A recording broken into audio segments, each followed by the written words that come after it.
Welcome. I'm Brenda Hector. This is the Business Spotlight and the Scale Her Up podcast. And today I'm really delighted to have Karin Ovari from Safety Collaboration with me. Karin, thank you for joining. It's a pleasure. It's nice to have a conversation so quickly after getting back from holidays. Well, okay, let's just you're clearly not Scottish. Where have you been on your holidays? Have you been back home? To the land down under. So I've actually, for the first time in 5 years, went back for a month, and literally just I'm home for a holiday, honestly, because it's, it wasn't exactly lying on a sunny beach in Sydney. It was like lunch, dinner, driving. I counted that I've actually slept in 10 different beds. So there was nothing but lunches and dinners and catching up with people I haven't seen for a long time. So it was delightful. Yeah. Oh, lovely. Yeah. It's been a tough time for being able to travel and see family over the last few years. So I'm glad that you've been able to do that. Yeah. Absolutely. Yeah. So tell me about Safety Collaboration then. What is it that you do? Yeah. It's funny, I just started reading a book this morning about how to write persuasive proposals, and I thought, actually, we need to figure out how to say what we do in a persuasive way to start with. So we're a safety culture consultancy. So through coaching, training, facilitation, speaking, if we get the pleasure to do that, we help people have better conversations and change the way they think about safety. So, and I'm talking about safety from a physical perspective, an emotional perspective, and a psychological perspective. So we work with companies and with teams and with individuals, generally in high hazard industry. So that's kind of our focus area. We are safety coaches. We do things like that on site as well as virtually. So we run global virtual safety leadership programs, and we also do on-site safety observations, expert observations. We help teams and leaders to have better conversations for a better day on the job, really. Right. So how do we, let's think about what is it that we're going to do in the next minute that'll keep us safe, but do it for the right reasons, not because it's a rule or a regulation. They are important, absolutely, but they're only as good as the conversations that we have around them. So for us, it's about that conversational intelligence around safety behaviours. So we'll dig deeper into that. I'm quite interested in the psychological safety aspect, but let's focus on Karin. How did you get into that? Are you the founder of Safety Collaborations? I am, but I do have two partners as well. So we all started that, and Safety Collaborations has started during COVID, or pandemic, whatever the right word is these days. Yeah. And so my partners, actually, we've been working together off and on for over 10 years.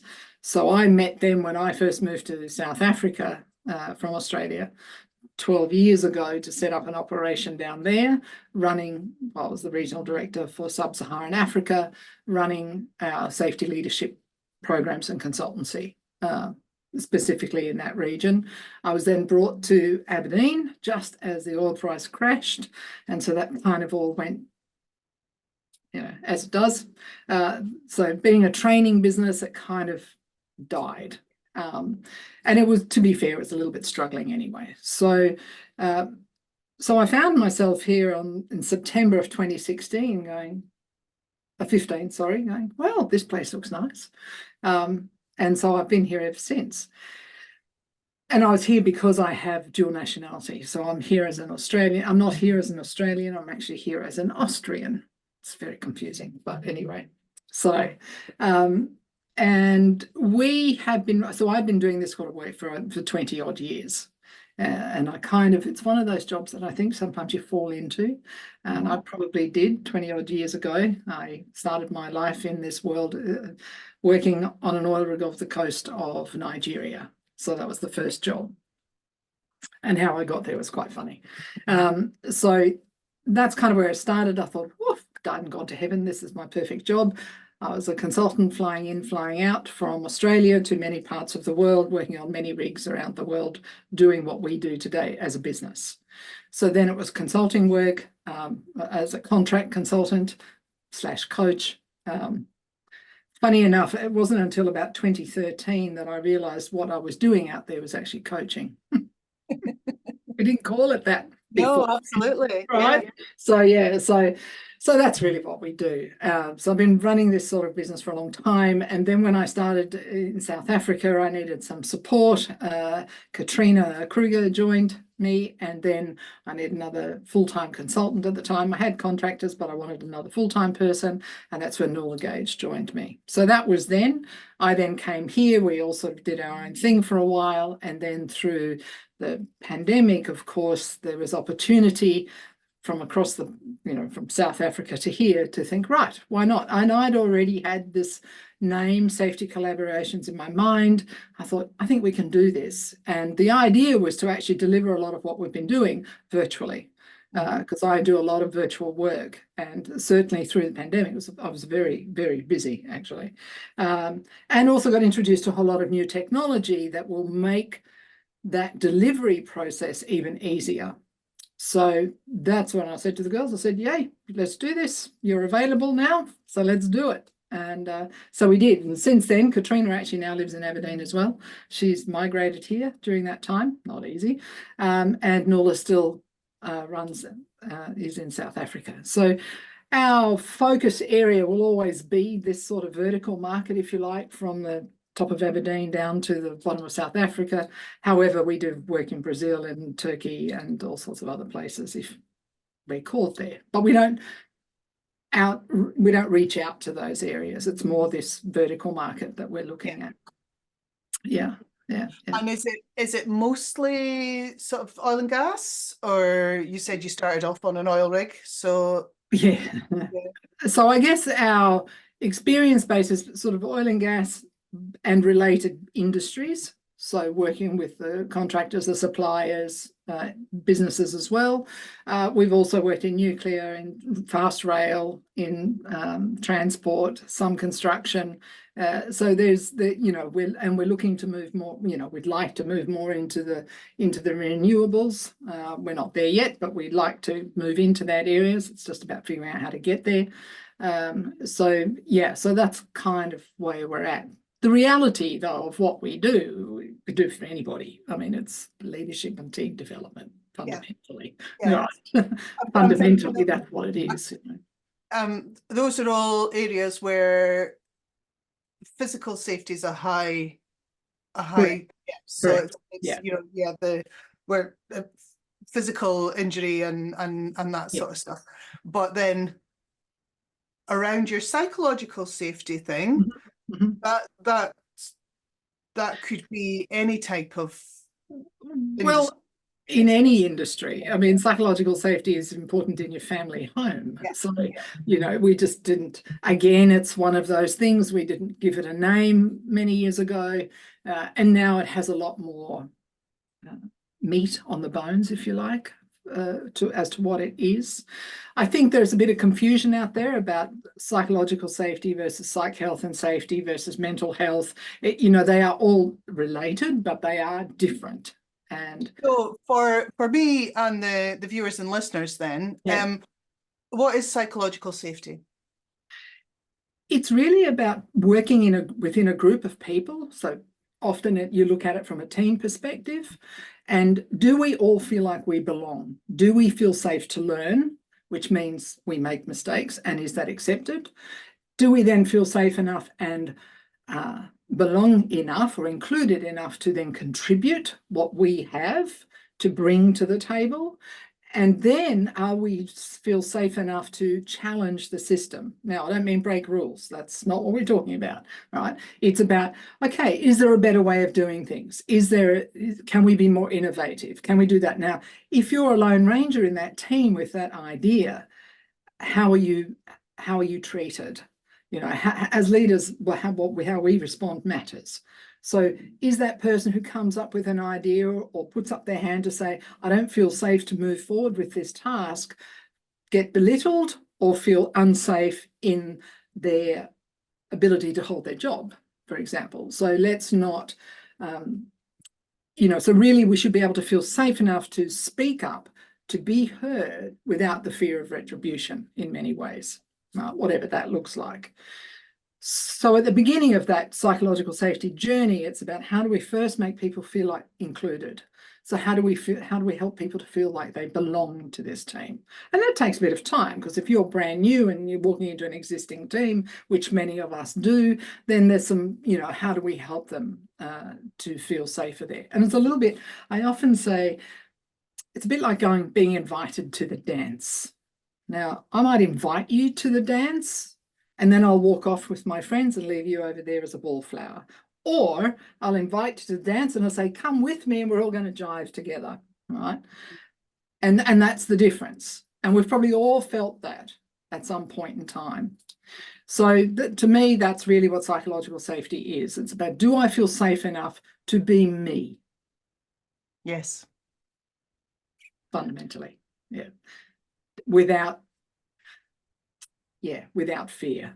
And the benefit, I guess, it's about vulnerability. Sorry. So we think that being included is being vulnerable, is the highest level of vulnerability, but actually challenging the system is the highest form of vulnerability. Yeah? So that's a really important word, I think, in that process of psychological safety. Yeah.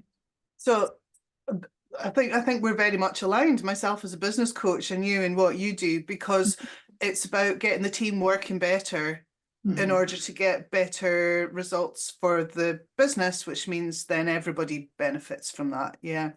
So exactly. It's good for business. It's good for the bottom line. It's good for mental health and wellness. We talk about that as an isolated thing, but it's not. If people feel safe enough to speak up, there'll probably be less unwellness. Let me put it that way. Yeah. And it's not just in a work environment that they can use those, that I'll call them skills, I guess, but that benefits in their personal lives as well. Across the board, I think it applies to anywhere where there's a team or a group of people that need to, coordinate something together. So a sporting team, my sport was yacht racing. So, I mean, if I didn't feel safe to challenge the skipper on something, then we might not have moved forward in the right direction. Or if the navigator says, look, you need to go here, and everybody says no, then now that does. So what's important here, it doesn't mean that you don't have healthy dissent, right? It doesn't mean that you don't have healthy conflict. In fact, it's probably even more important. Yeah. So, and it's not about kumbaya. It's not about, oh, let's have psychological safety so everybody feels good and wants to have a hug. Have a hug by all means, but that's not what psychological safety is about. Yeah, it's I'm aligning it to the 5 dysfunctions of a team. Yeah, very much aligned. Yeah. So yeah. Yeah. I think other people then talk about it. Well, is it about trust? And I said, trust is a one-on-one thing, not necessarily a whole team thing. So you trust individuals. It's an inbuilt risk assessment. So I might not do something if I don't trust something or someone, but that's me and that thing, if you like, or that event or that person. But on a team level, it's lots of relationships having to learn to trust each other to then build up that psychological safety. So it's not about, oh, well, if you're just building trust, it'll work. Well, yeah, it's helpful. It's certainly key. Yeah. So, in terms of your business, then, over the years, what have been the big successes that you've had?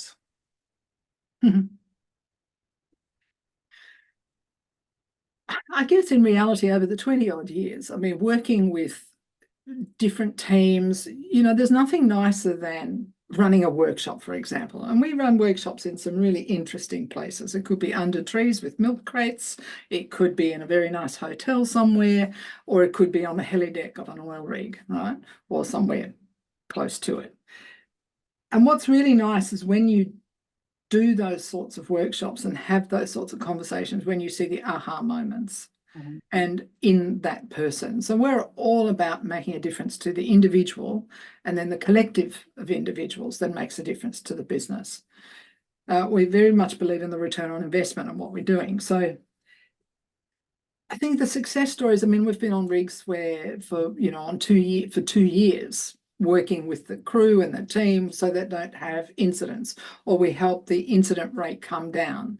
And that's been all over the place, helping people. We give life skills in many countries that we work in, so having people come up to me years later, I might be standing in some random airport in Africa and somebody comes up, Mama Kaz, you changed my life. I'm going, I'm pretty sure you did it, but okay, whatever floats your boat. So I think I think it's a broad question for us to answer, because sometimes it's in the micro changes that make the biggest difference. So I'm running a global safety leadership program, which I run virtually through here. And part of that process is one-on-one conversations, and that's the bit they really love more than anything else. We share lots of other bits of wisdom, and they co-create the program so that it's something that they really invest themselves in. But the one-on-one sessions are where they can have that personal conversation. So I think we try to change things, and success, I think, is one person at a time, as opposed to, yes, we can make a big difference to the bottom line. So we had a call in September of 2020 that said, we're having problems, because unfortunately we often get called in when there's been a spate of incidents or morale is down or that sort of thing. So that's when we tend to get a call. We'd love to get there before then. But often it's there's a trigger point where they go, okay, yeah, look, we need to do something. And this was one of those trigger phone calls. And then we spent off and on about 18 months working with 2 rigs in the region. And the difference it made just in how people communicate, because we do a lot of work around intercultural intelligence.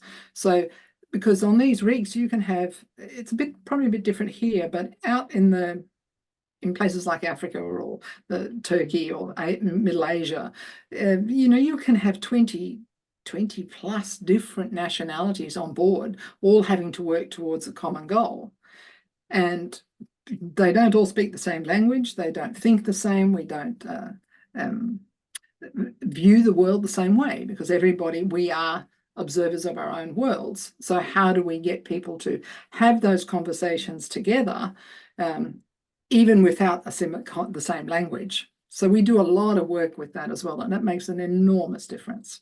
On these rigs, there can be people from lots of different nationalities, different languages, different cultural norms, perspectives. Yeah. Yep, absolutely.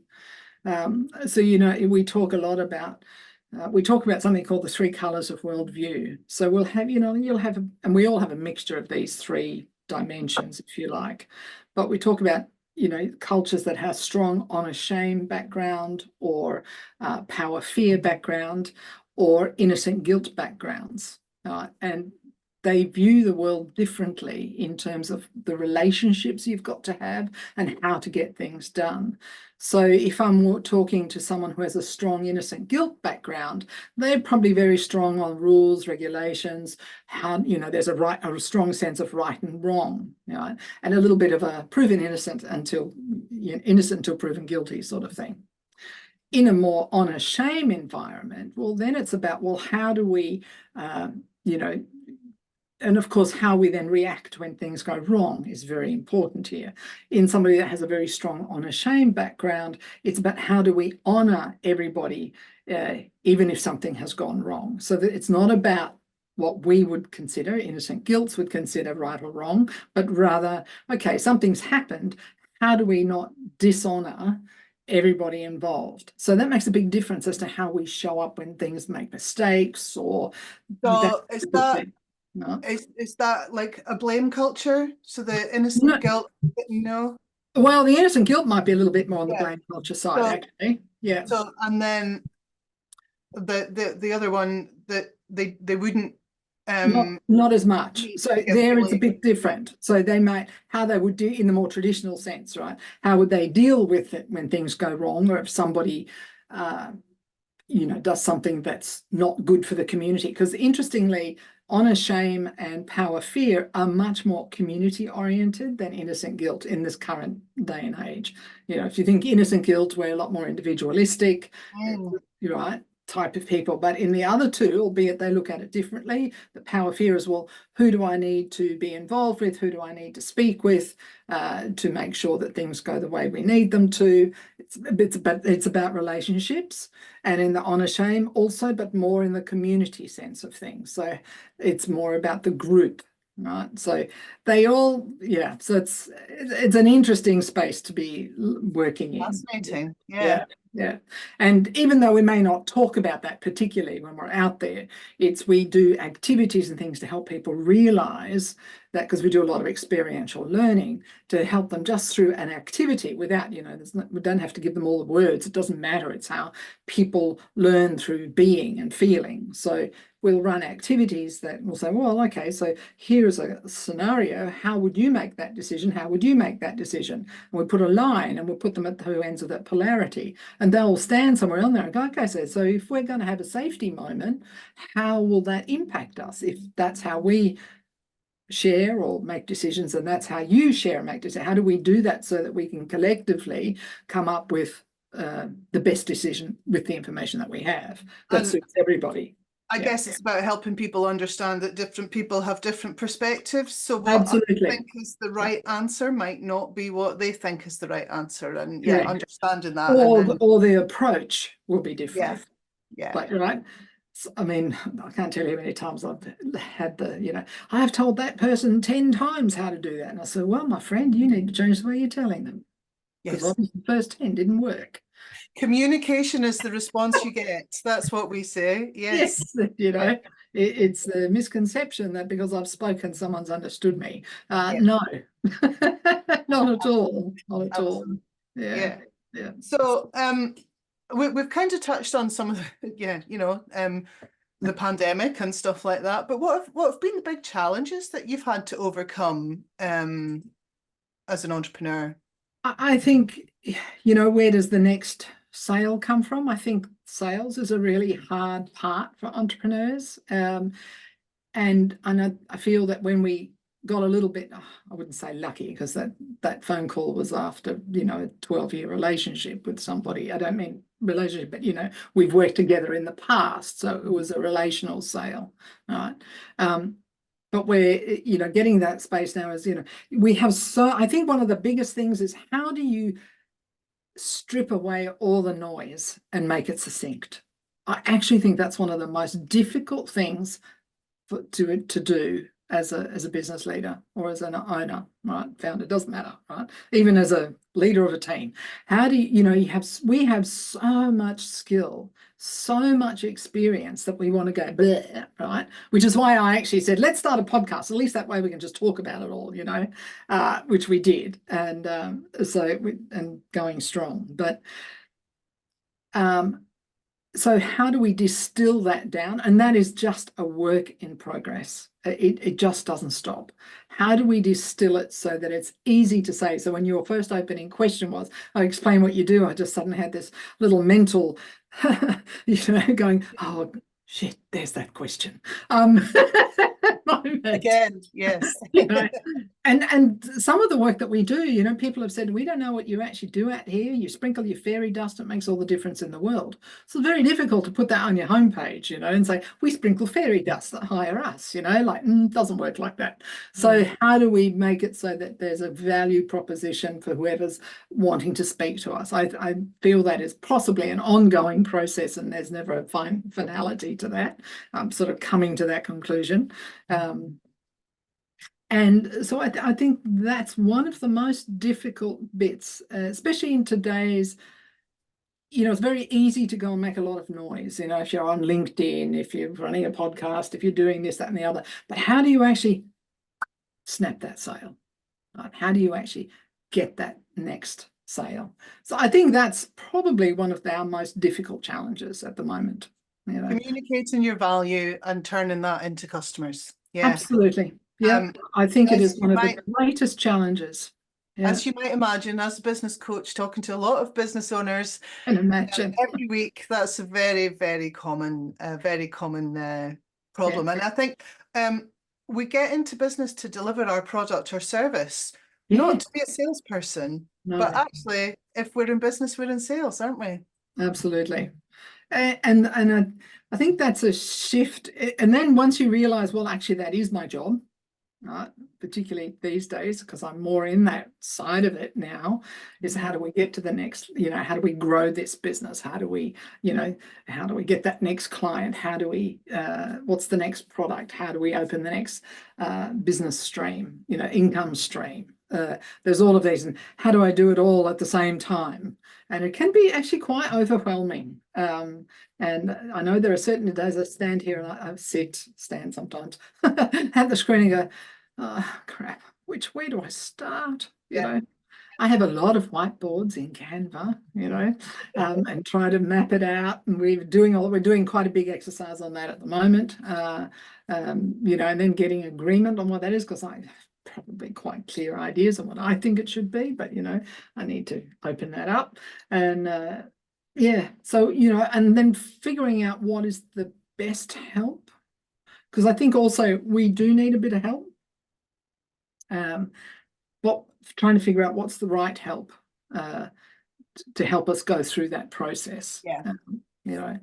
So yeah, and one would think that, well, get a coach, like, hello. It's Yeah, probably a good idea. we could take that conversation offline once we're finished here, but absolutely. Next workshop's called Get More Customers. So Right, there you go. So apologies for that plug there, but it's supposed to be about plugging you. But no, that's fine. That's fine. I think, yeah, I'm gonna pick on something that you just said there. I've got lots of whiteboards in Canva, and I thought maybe people listening here going, Canva, what's that? Oh, it's fair. Yeah, we talked before we started about an AI note taker in the Zoom room, and Yeah. what interesting to know what systems or technology are you using within your business that's really making a difference? If somebody's watching or listening, thinking, Yep. "Oh, I'll go and research that. That might help in my business." What have been the ones for you? Absolutely. It's funny because if I had my two partners on either side of me, they would just go, Karin. I love technology. Before I got into this business, I worked in the tech industry in different ways. And so I just like, how do we make processes easy, and for me, there's so much good technology out there beyond a spreadsheet, although some days that's still a very valid tool. So we're a small business at this point in time. So for now, our key tools that we use are, believe it or not, WhatsApp, for our, there's three of us, right? Yeah. Plus consultants. So we use WhatsApp for our general chit chat. We use Notion as our primary database of where we house everything. So Notion is a relational database tool, and you can design it any way you like. So inside there, we've got our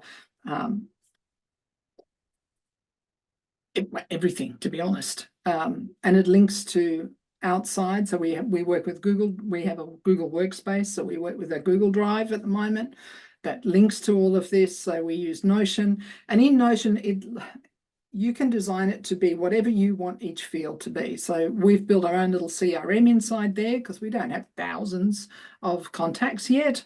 So that works for us. Canva is a design tool. So I do all of ours as the current web designer and designer. I use Canva for designing different things, even down to how we send out proposals, all of the graphics. We use Canva for that, and Canva has now integrated other tools like a whiteboard. So people may be familiar with things like Miro or Jamboards, or there's a few of them out there anyway.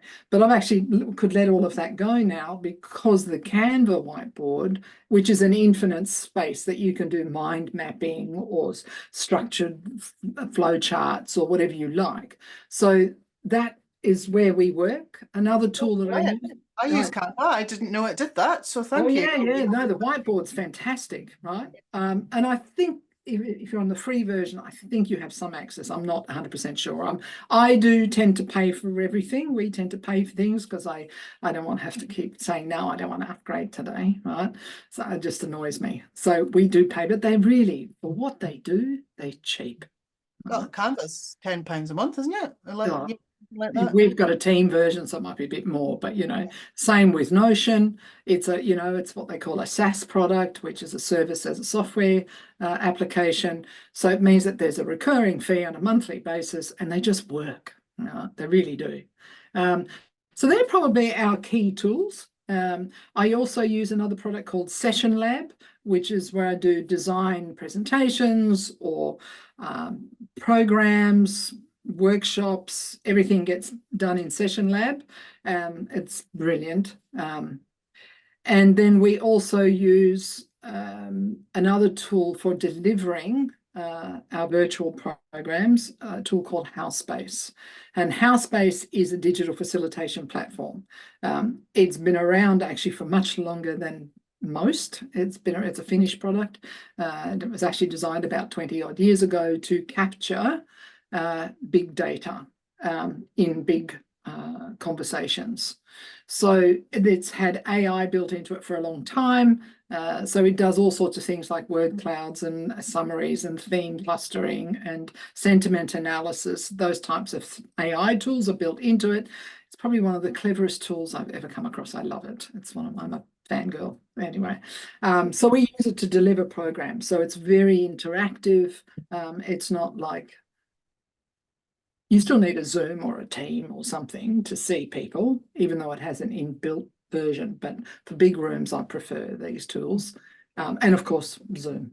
Although Google Meet's coming up in the ranks. Google Meet's doing pretty well these days. So apart from that, all the usual stuff. I mean, we have, right from the word go, accounting system was the first thing to be set up properly, even before we had our first cent.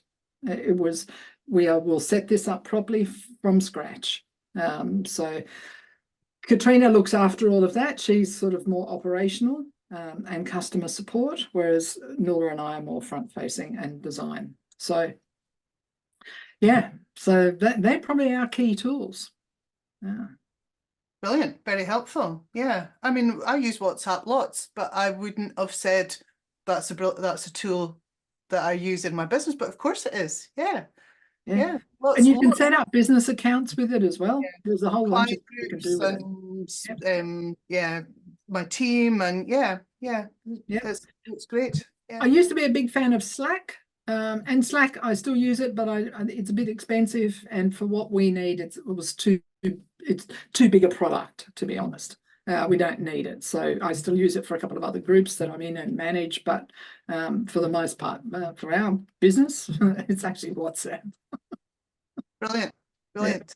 So I wanted to ask you about your experience as a woman. So obviously you said you've been in tech, where women in tech are in the minority. You've been on oil rigs and you've been working in at the dirty end more of the oil and gas industry, where Yep, at boots on the ground. Yep. which is obviously Mhm. women are very much in a minority there. You're Mhm. now an entrepreneur, we're Mhm. definitely in the minority as female entrepreneurs. So yeah, what's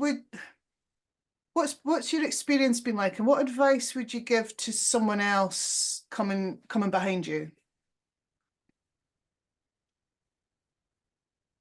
I sort of stepped into this in my not long after turning 40 into this new world, and I started a business then, failed miserably. That's fine.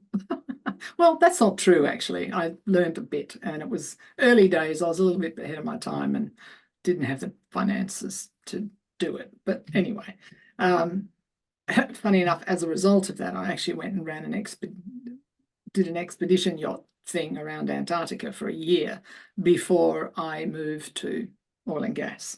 So it's been a fun ride the last 20 odd years. Yeah. So I guess I'm still surprised daily on how difficult it still is for women. It just shocks me, really. And I think it's, yeah. And in some areas it's regressing, which is even more interesting. So I think what I would say is just keep going. You've got this. I think that's I always said I'd write a book one day called I Think I'd Like to Try That. And if you, I'm going to use the Well, word. that's my book. That yeah, that just accept every challenge is my kind of my motto. So yeah, I don't. It really is about saying yes, and run with the fear because there's plenty of it, but just run with it. If you've got the opportunity to get out of the comfort zone, we get stuck when we don't get out of our comfort zone, and I've probably lived in that space most of my life, so out of my comfort zone in some shape or form. And it doesn't mean you have to, and I think the other thing you really have to let go of is perfectionism. yeah, It 80% for the most part, unless you're my brain surgeon, is good enough. yes, Right? If you're my yeah. brain surgeon, I'd rather you went for the 100%. But but they don't. Doctors don't, by the way. Right. So I think accepting that people, and I think that's really important when you're sort of heading up a business or it's your idea or it's whatever. It might be, but you can't do anything on your own. You need a team. One of the best things I ever did this time around is having a team, is having, because most people would say having 3 shareholders, directors of a business is tricky. But we are very good friends. We've had our moments. That's normal. And accept that that's normal. It's not the end of the world. It's normal. So, and yeah, sleepless nights are probably normal as well. Sadly, yes, very common. But And I think do take care of yourself. And that's something I'm not so good at. So I think that's something else that's important because ultimately without health, the rest is really a moot point. So yep, it's important to get the business and to get the dollars and to create and to do whatever, but you don't need to burn out. And, there's a lot of burnout. And that's when we get a a lot lot of of business burnout, mental fail. health concerns, feeling of loneliness and that sort of thing. You're not. Reach out. And as I say, that's a work in progress for me because I'm one of these people that does just need to get on with it. And thinks I have to solve everything. You don't. You absolutely don't. Yeah. But it's a personality type as well. So Not only you don't, you can't. you can't. You absolutely can't, And it's accepting that I don't have to understand everything that happens at that end or at that end. As long as I have an understanding, I'm okay on what we need to do. Sort of that's where I've got to, So get out of the weeds and look at it from up here. The helicopter view is really important. Now, it obviously depends where you are in the business, sure.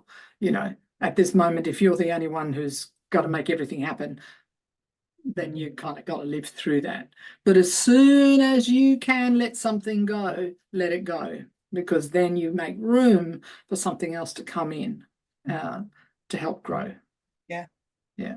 Yeah, unless you delegate things, you can't take on the next step, the next challenge, and you'll kind of stay where you are, won't you? Yeah. And I think when we do that to ourselves, we actually become resentful. Yes. Yeah. Yeah. Because we start losing our own dignity when we go through all of that, and then we become resentful, and then we get into a mood of, not resignation, but one where we think, why me type thing. So, you've got to be really careful with that. And it is about managing that side of things. Yeah, we could talk we could talk long enough about the sort of psychological safety of entrepreneurs. And yeah, maybe we'll talk about that next time. Yeah. Yeah. So, That'd be terrific. um, what does the future hold for safety collaboration then? What are your goals for the next 5 years?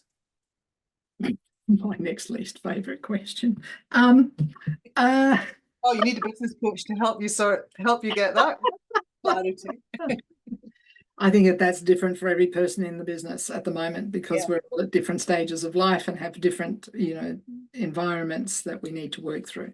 However, our goal is really to obviously have enough recurring income. So for me, it's building enough business streams so that when one goes down, the other comes up, or there's a baseline. So that's the next sort of period of time is what we're going to be working on, is how do we get a baseline income that's a bit more regular than the big projects. The big projects are fantastic, right? And they're worth a lot of money, but when they stop, they stop. Mm. So you need something else to support that. So our real goal right now is to, for the rest of this year, it's to get one or two of those projects, but also to build up that baseline. So that means bringing back a training side of the business. So at the moment, most of what we've been doing is fairly bespoke, but we're now going to open that up into open programs. Or public programs. I'm never sure what the right word here in the UK is, or in this region. So it's open, so we can invite people from different organizations who may not be able to afford to have, high-paying consultants on site doing whatever, but they still want to develop their frontline leadership, for example. So one of our products, the next product that we're really focusing on and working on the marketing and how to launch it, is something called the Safety Leaders Hub. And that is, how do we help organizations help all of those frontline leaders who really don't get much leadership training or support. They were just either in the right place at the wrong time or the wrong place at the right time, whatever. Right? It's that classic, oh, so he's a good salesperson, let's make them the sales manager. And of course, it's never worked out very well. So Well, not people get never, but promoted often don't. to one level above their competency. Yes. Yes, and they're also generally done within their peer group. So what wasn't a problem for them yesterday, all of a sudden becomes their problem, and they have no idea how to deal with that, right? So, where 75% of my day yesterday was I was great at my technical skills, whatever that is, yeah. And today, my day is now 75% of working with people and dealing with people and leading. And so what do we end up doing? We end up gravitating towards our technical skills because that's where we feel safer. And who do we speak to help us? Because interestingly enough, our manager or our line manager or whoever is actually really busy and probably in the same boat. Yeah. Or has been. Yeah. So how do we help? So our focus is very much helping organizations help themselves to help those people. So the idea is that it's a subscription-based model for an organization. So they may have 10 people and they want to put them through a 12-month program, and it will be part of that process. So that's the next really big item for us. It's a dream of mine. It's a 10-year-old, over 10-year-old dream. It used to be called the Supervisors Hub, and I'm still not sure about the names at the moment. But yeah, so that's where we're at. So, and it's focused again on those industry where safety is critical component to the operation. So that's the next step, is the launching of that, and also launching a public safety leadership program that is run virtually. All of these things can be done in person, in a room, but yeah. So yeah, so that's probably going to keep us fairly busy for the next year at least. Yeah, exciting times. Yeah. Yeah, absolutely. And the idea in terms of the business is to have a substantial business with a growing set of consultants and coaches and trainers that we help to deliver this on a global scale. So that's a very broad goal. But yeah, so I have some figures in my head, but I won't share that right now. That doesn't need to be said here. Yeah. You've got the blue sky thinking. You've got